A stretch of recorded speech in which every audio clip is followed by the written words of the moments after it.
But for now, let's get out to our weekly appearance with Louie DeBrusk. Always a pleasure to welcome Louie onto the show. I want to start with this, Louie. So last night it was the Calgary who got the BOA because it was in Calgary. Tonight it's a prime Monday night game. So what's Louie DeBrusk doing? What's the game day routine when you're not on the call for Sportsnet? This has been odd for me. A little bit of time off, which is pretty nice. So I'm just I'm watching games, to be honest with you. I watched last night as a spectator. It was nice to sit and kind of take in the game from a different perspective, and it was a good game. You know what? That's what you kind of expect when it's a Battle of Alberta. But yeah, that's about it. You know what? A little bit more walking this guy who snuck into the office again, my dog. Just can't seem to stay out of a Zoom call, which is great. Don't be any different. But yeah, you know what? Just a couple days off. It's been nice. And just for me, just looking at the game a different way, you know, just watching, seeing what the guys are doing, seeing what other teams around the league are doing. And yeah, that's about it. Nothing really crazy. Does like a little bit of color commentary ever just blurt out when you're on the couch? Like you hear the play-by-play guy stop and you're like, oh, I got something there. My wife will be like, what are you yelling downstairs for? Yeah, obviously when you're in the booth, you have to be really controlled. And I'm not always that controlled when I'm watching any hockey game, but my son play other games. I can get a little bit vocal, and it's probably how I let my emotions out when I'm watching games. Because when you're, you know, you got the microphone on, you're professional, you're dialed in, you're trying to be, you know, in the moment. And I think sometimes you go back and look at things and go, yeah, you know, like probably could have been a little bit more energetic there or whatever. But when you're sitting there on your couch alone watching a game, all you have is your thoughts. So you let them kind of go. But, you know, I did really appreciate taking in the game last night and just kind of watching from afar instead of being right on top of it. And, you know, yes, there was some really great things in the game last night. I heard you guys coming on about Leon Draisaitl, the way he's just kind of grabbed the reins here with Connor out of the lineup, and I think that's fantastic. It was necessary. I mean, there's just no question. When Connor's out of the lineup, that's a huge hole to fill, and I think Leon understands that. And I saw a graphic. I was watching the Pittsburgh game a couple nights ago, and they talked about Malkin and Crosby being separated and how both of those guys elevated in the absence of the other throughout their careers. And I think Leon and Connor understand the same. They know they're better with both of them in the lineup, obviously, Captain Obvious. But when they're not, it's just and I'll say this: I saw Leon the night before the game in Nashville, and he was walking back from dinner with Zach Hyman, and we were going out to take in a little bit of the live entertainment and see some stuff, and he was already dialed the night before. You know, this is a guy that understands, you know, the weight of what he brings to this team and the weight that's on him to perform when Connor's out of the lineup. And let's face it, he's done a remarkable job both games that Connor's been out. So, and not just him. I mean, everybody has to pull on that rope. Sorry, we obviously focus on Leon, but and he's got to be the leader, the catalyst, which he has been. But everybody's kind of been pulling on that rope. So a couple of real big wins for Edmonton coming off a road trip and going right into Calgary. Yeah, it was a great way to start this sort of who knows how long of a period without Connor McDavid. For me, the one thing I noticed with Leon, and I harp on this a lot, but he has one of the best shots in the NHL. Yet when you look at the totals for shots on goal, he's never near the top. Like it feels like you're almost like pulling teeth trying to get him to shoot the puck 3 times in a game. But one thing I have noticed, and I'm looking at the numbers, his shot attempts have gone way up over the last couple of games here without 97. And I mean, hey, he's caught 3 goals to go along with it now. But that is the one thing I've noticed in Leon's game that's really clicked over these last few is, man, when he's shooting the puck, like the results are there. But I think maybe, and I said it before you popped on, maybe we look back at this McDavid thing and go, okay, blessing in disguise for the Oilers, because it snapped Draisaitl into a whole different mood. And if McDavid's back and Draisaitl's playing this well, man, they're going to be tough to beat. I agree. And I said the same thing. Because what it does is it forces you to kind of look inside yourself and do a little bit more, especially when your best players are. It doesn't matter who it is, what team it is. When your top player is out of the lineup, everybody kind of takes big note of that. And it changes the whole dimension of your bench. So for Leon, getting back to the shooting thing, it's funny, you know, he's a 3-time 50-goal scorer, but he's still a pass-first guy, which is crazy, you know, when you think about that. And that's just remarkable, in my opinion. There was a time when, you know, I think I said it one night, is he not the best double threat in the league? I mean, it's one thing to score. I mean, Connor scored 60-plus goals. I know Matthews almost scored 70 last year. Here's the thing. A double threat, as far as a guy that can score but also pass, I mean, Connor's shown that he can do that too, but I think Leon's a little bit more prolific scorer in that regard when he's shooting.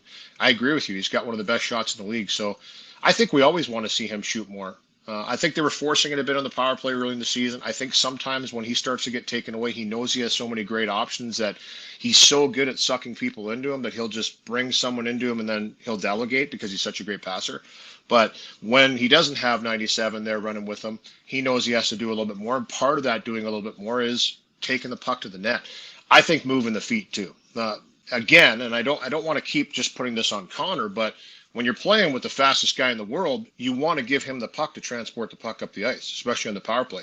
But now you're seeing Leon he's just establishing that position. He's establishing that entry, and he's establishing, that first pass that slows down the penalty kill. Power play hasn't been great, but it scored a big one last night. It scored a huge one last night, and it was a really nice passing play, again, set up by Connor on the line with patience, and then a beautiful pass by Nugent Hopkins, and a finish by Hyman, which we saw last year.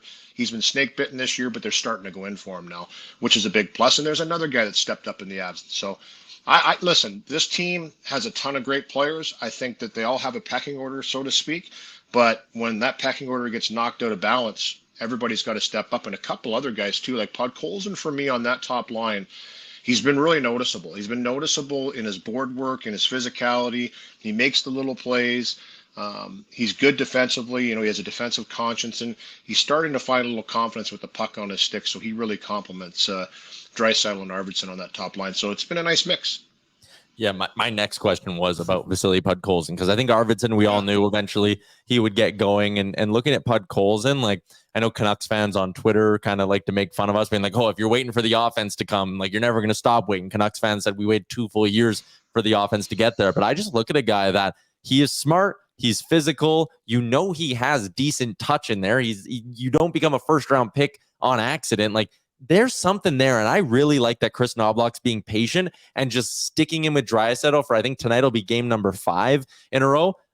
See if Podkolzin can learn some here. Let the two of them try to gel, because I think there is sneaky top 6 upside with Podkolzin. Yeah, and it's the finite little plays right there that are the most difficult to learn how to make, and sometimes you never learn how to make them. I mean, sometimes you don't have the skill sets to make those plays. But if you stay within your game, and I always say this, it's like the ingredients of a recipe. Some are more important than others, but if you don't have that little ingredient there, you certainly notice. You notice when you taste it. The taste test just isn't right. There's something missing. You have to have all the ingredients for a great line. On that line, I look at it, and it's just a nice mix and balance of what you're getting. He brings that size. He brings that north and south.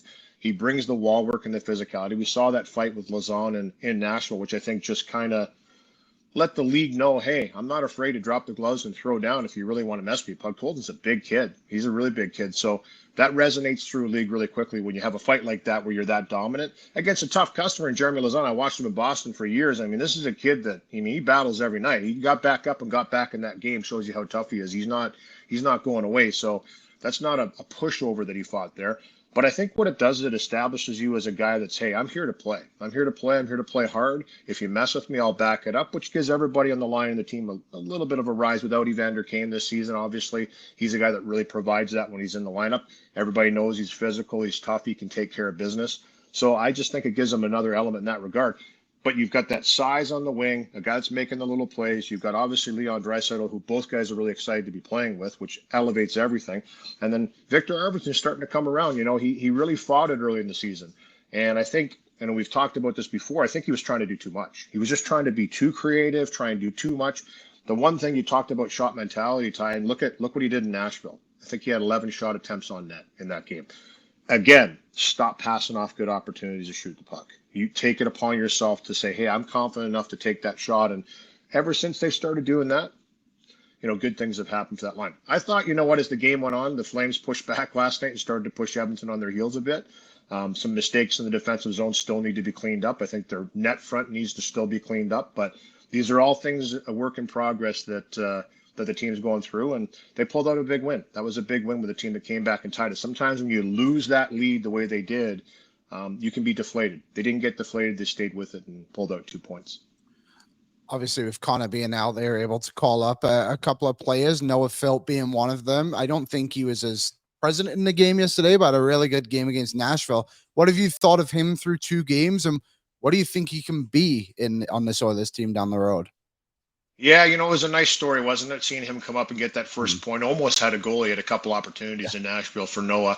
Drake, we know about. Obviously, Drake's been here. He started his career in Edmonton. He's been one of those guys that, dog on a bone is what I think of when I think of Drake Caggiula. This guy is not the biggest guy, but he's going to give you all he's got, and he's not afraid to get in the corners and be a physical guy and make plays. And he had a strong training camp. So for Philp and Caggiula, those are the two guys you felt from training camp probably had the best camps and had an opportunity to get right back up.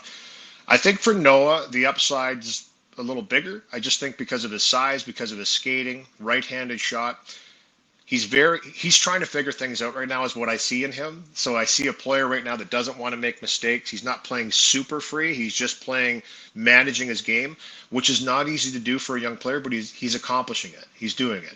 And he's going to learn at this level that, those 50-50 pucks are so much harder to come up with for, right? You play at your minor hockey league level into junior, into pro, into the NHL, which is the best league in the world. Those battles for that puck and those one-on-one competitions in a game just get elevated, and it becomes to the point where it's incredible how good the best players in the league are at coming up with that puck, at winning that 50-50 battle.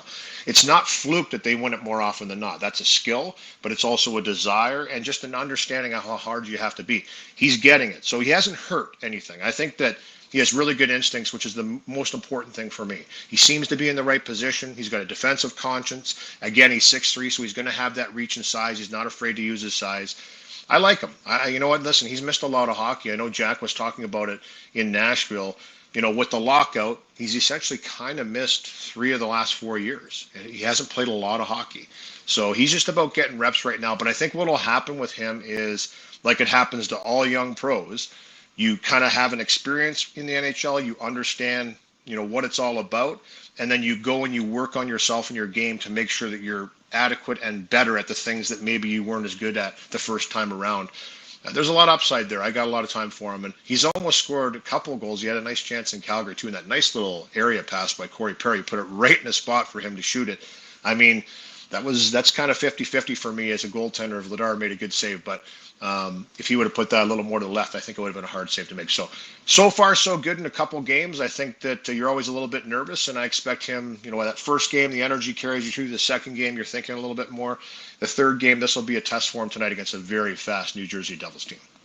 Yeah, tonight is going to be a very, very difficult one. Obviously, second of back-to-backs. You're on the road last night. I know it's only down in Calgary, but that's a New Jersey team that they're young, they're fast, like they can move well. It's going to be tough here for the Oilers. I'll be interested to see if they keep that fourth line intact as well, or if they maybe go back to Derek Ryan, because I know there is a difference between just like skating fast and actually playing fast and playing with pace, but I do think Philp and Caggiula, they really complement. Like with Cory Perry there, I think they all work well together. Perry with Ryan is a little bit too slow for me. You put those two, Philp and Caggiula can both move. And now all of a sudden, like we saw on that play where Perry set up Philp, there's a bit more space for Cory Perry to be Cory Perry. Cory Perry needs that in his lineup, right? He needs that on his line especially. He needs somebody that can do that kind of work, that can transport the puck.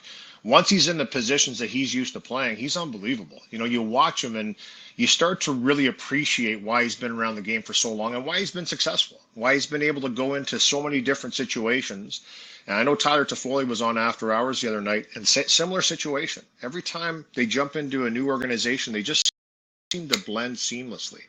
I know it probably isn't in their mind, but it seems from us on the outside, it's like, how do you just go in there and blend in like that? But it's the intangibles. It's how they play the game, the positions they've gone to their entire career. For Cory Perry, I think he's great for a young Noah Philp because he works below the hash marks. And if you can learn to work below the hash marks in both zones, you're going to be fine in this league, especially protecting a puck, holding on to it, having a nose for the net, not being afraid to go to the traffic to try and score goals. These are all lessons that you can learn from a guy, a grizzled, cagey vet that's done it for a long time. So I like that mix too. I'm with you in that. But yeah, you know what? I just think that Jersey is a team, and I watched them the other night, obviously against Vancouver, and I watched them against Calgary. This is a team that they're similar to Carolina in their speed. They might be a little more skilled, and they seem to be a little more polished. Now, it was the tale of two games. I thought they were much better against Vancouver than they were against Calgary. But Calgary is the kind of team that can kind of get in there and disrupt that a bit, be a little chippy, a little physical. They did the same thing to Edmonton last night. That could have been a runaway, but they clawed back in. They found a way to make it a game, and it was a battle right to the end. So That's what Edmonton's going to have to do tonight. If they don't manage the puck tonight against the New Jersey Devils, they're going to be in big, big trouble. So that'll be key number one for me. Should be a good one tonight at 6:30. Louie, enjoy kicking back and relaxing and watching the hockey game tonight. Okay, guys. Thanks. Take care. What's up, Nation citizens? If you like that video, then you need to be subscribed to the Oilers Nation YouTube. Podcasts, live shows, exclusive interviews, and analysis. Everything you need from your favorite voices at Oilers Nation. And you don't want to miss any of it, so hammer that subscribe button.